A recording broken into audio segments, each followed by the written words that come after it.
All right. Before you can do anything with an object, you have to make one.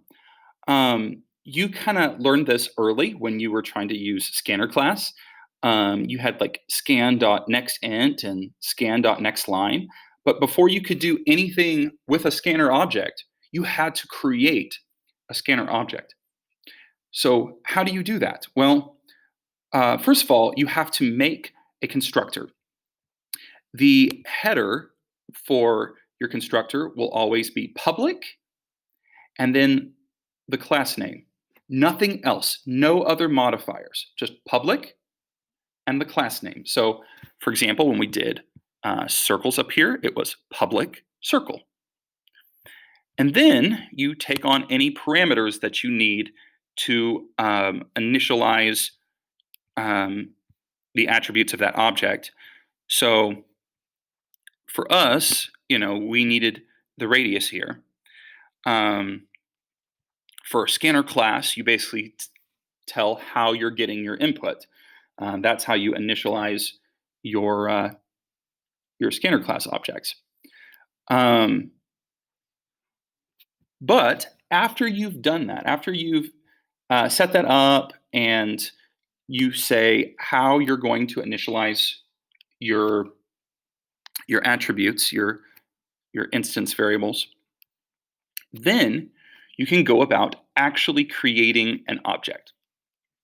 So let me show you what that looks like. So look at my circle tester right here. So you know how we say like string first name or whatever, we've declared a new string that way. Well, we're going to do the same kind of thing here. We're going to say circle circ.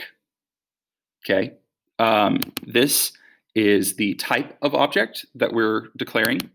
This is the name of the object. I could call this anything I want. Equals new. Okay, so new is indicating that I am creating a new object. Okay, just like we would create a new scanner class object. And then we call our constructor. Okay, so if you had several parameters, okay, you're going to need several arguments here, just like any other method. Okay, but what this entire line does is it creates a new circle object with radius 10. This one does the same thing. The only difference is it calls the other constructor that I made since it had different parameters. Okay, I did a default constructor that took no parameters whatsoever.